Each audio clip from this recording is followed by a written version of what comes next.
passing the baton. I appreciate it.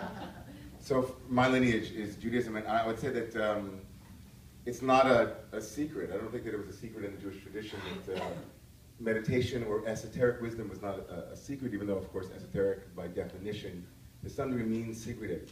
There was always a strand of the mystical or the esoteric, and I think now would be a good time to frame the conversation that needs to be, I think, explicated here is there a difference between the mystical and the esoteric and mindfulness? Are they similar? Are they different? How are they different? How are they similar?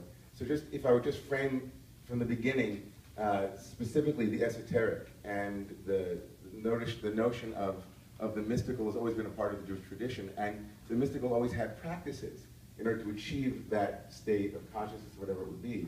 So even from the beginning with the Bible itself, is, you know, sometimes with my students they say, where's Jewish mysticism? And I said, let's open up the Bible to like where God speaks to Abraham.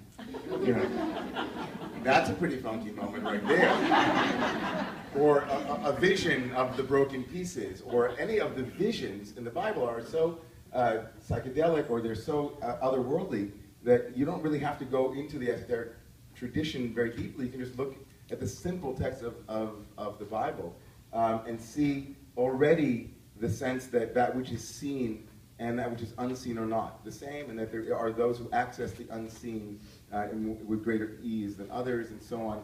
And then the question, of course, became, how do you access, how do I access those things that the biblical characters were able to access? And so we had all schools of thought, from Merkava mysticism, which is chariot mysticism in the Second Temple period, to the time of Jesus as well, where there were mystics who were running around, who had seen the visions of God and so on and so forth, and things went from the more concrete to the more abstract. And so by the time the great mystical traditions of the Zohar emerged in the 13th century, we have theologies and we have abstract systems that need praxis or practices in order to achieve an experience, not just a vision, but an experience of those described entities. How does one experience God the Mother, God the Father, and so on that are in the Jewish mystical tradition? The abstractions and the practices that were connected became extremely difficult. And this is where kind of the meditative tradition or the contemplative tradition that I associate with mindfulness emerges, is when the Jewish tradition was so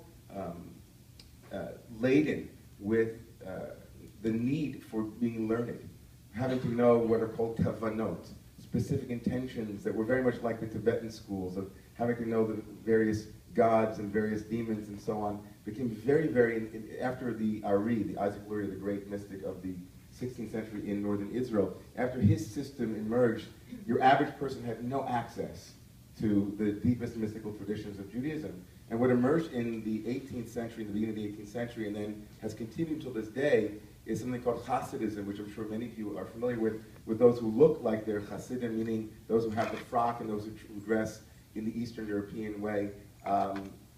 That whole school is essentially a school that has made accessible the deepest mystical traditions of Judaism in a much more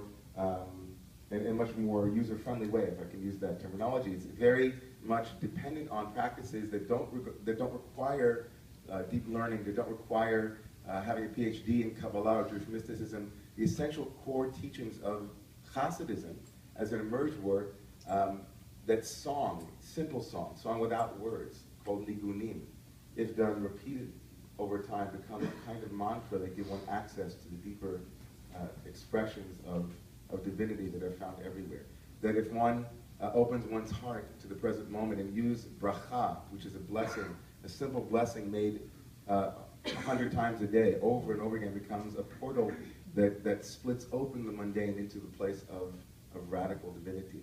So mindfulness, as we understand it today, I think, to some degree, which deserves a larger conversation, is a kind of response to post-traumatic God disorder, which is that we had made an attempt, because the word God is so toxic for so many, that denuding our traditions of that quote-unquote word has been a helpful way for us to actually access the fruit of the practice, which is presence and being in the real, in the moment, which is what mindfulness is all about to some degree, that we're here, we're not somewhere else, we're actually in the present moment, which is, as far as I know, the fruit of all Jewish practice, which is that God is in this place and I didn't know, and then all of a sudden, wow, here it is, the sacred in this very place. So I think that, just to sum up my 5-minute thing, of all of Jewish history,